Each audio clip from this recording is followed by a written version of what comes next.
He wanted us to join the Hitler Youth. Yeah. And we didn't. We didn't know why we should join it. We were not political. Had no idea about politics, different parties. Didn't make any impression on me. No. I only knew that the Nazis yelled louder than all the others, and that they had the worst bumps in their ranks. They always won the battle,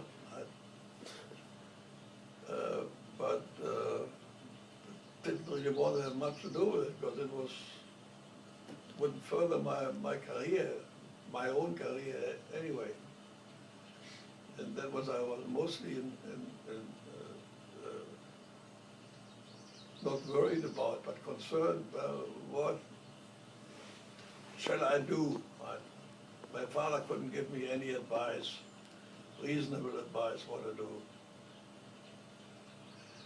And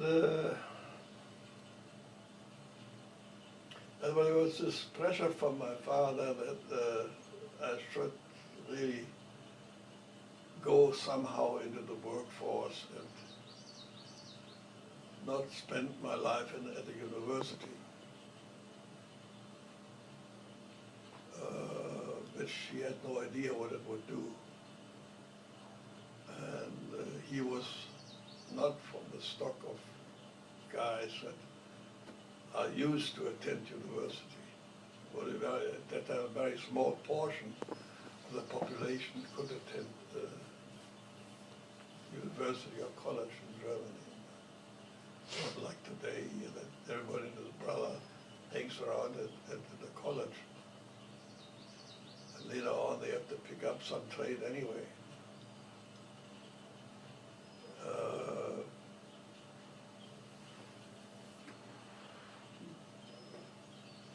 Well, then when I was 16, I heard about a possibility to join a government company, government-controlled company that was charged with all the inspection devices to make armament for the German forces. Very exact tool-making work. And they had an apprentice department of about 60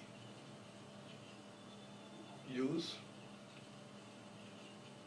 And then a friend that was about 2 years older than I was, he decided to go there, and that would open up a way to enter the army as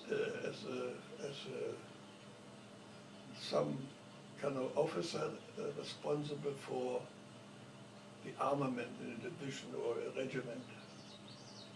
So a career, sort of technical career. I thought, well, maybe that's something. Started to ponder it, and there's a subtle pressure. I said, well, maybe that's what I should go. And I got accepted and spent there 3 years between 1938 and 41.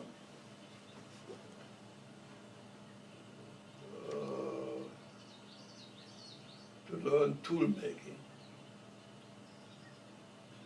I thought at the time tool making, that's something that is needed all over the world, and is always needed. It is very well paid, And you can open your own shop if you wish, if you get into a specialty. And now I started to rationalize what to do and how to make a success of my things that I know and have experienced. And so I joined them. And I never regretted it, actually. It taught me what to do with a file, what different files there are. It taught me the different tools that a toolmaker uses, successfully or unsuccessfully. It taught me how to work on machinery that's built for tool making, grinders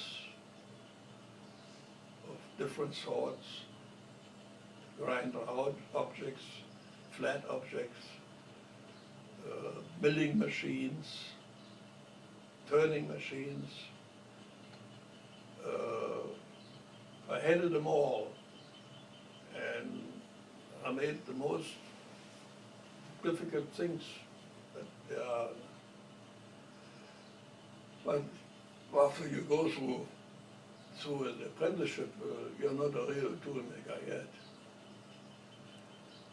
You have to accumulate another 5, 6, 7 years of experience before you really can tell I'm a toolmaker.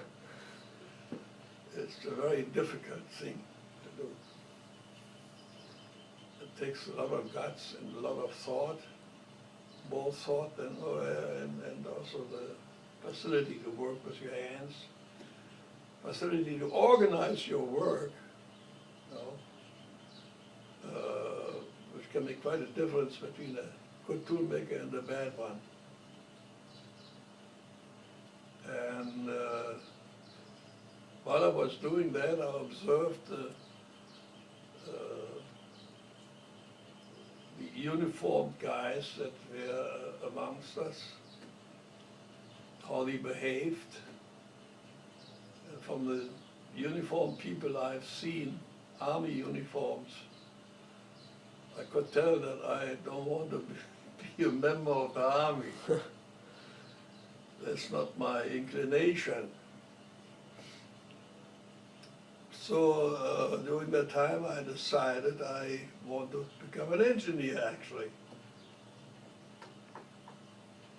And the experience that I've accumulated as a toolmaking apprentice was always of great help to me.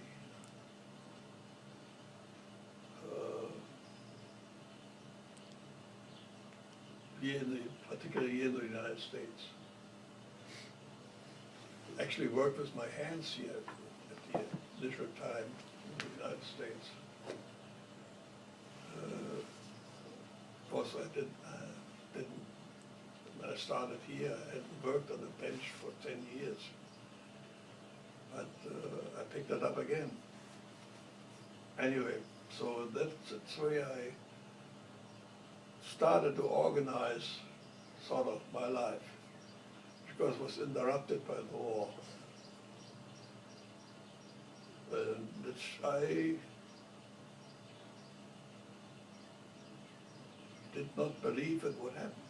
I hoped. Most other people I knew hoped the same thing. But some people thought, had different thoughts, you know. Okay. Next one. So that was my main thought during the 30s. What to do with my life. I wanted to get out of the category of people that had no skills. I want to accumulate skills and use them, develop them. because I didn't quite think that distinctly about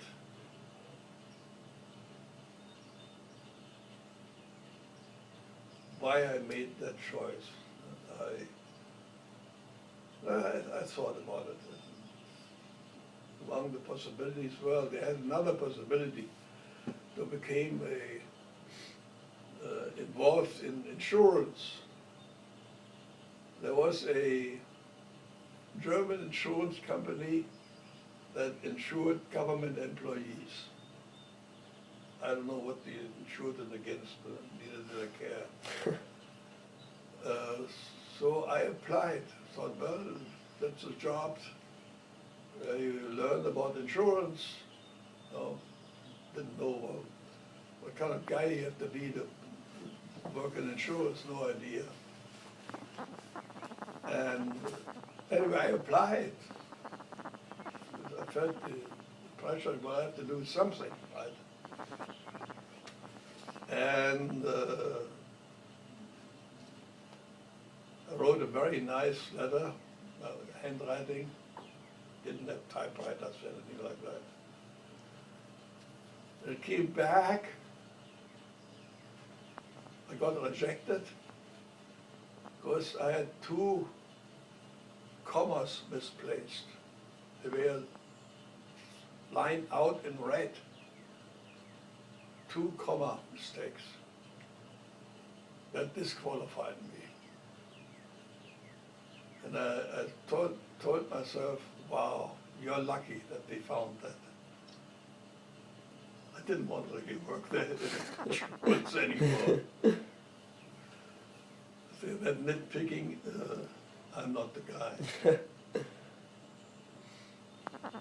That was the only attempt of starting, only other reasonable attempt to start a career. I had another career while I was working as a toolmaking apprentice. So I decided to attend engineering school.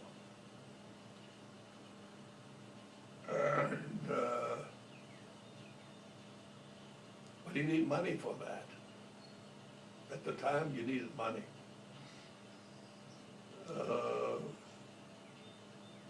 I didn't have any. My father couldn't offer any either. So I decided to carry paper, newspaper, deliver it to the apartments early in the morning, early morning edition. And the paper was the Nazi paper, which was called Völkischer Beobachter. And it was hard work. I got up, I think, 2 or 2:30 in the morning, took my bike and went to downtown to pick up the newspaper, put it in the back of my bike, and then rode out to my district and started running up and down the flights, 3, 4, 5 flights at a time. And I learned to jump three steps, this one jump. Good exercise also. It was a damn good exercise, which I didn't realize. And the last one I delivered the paper to was Dr. Ingenieur, what was his name?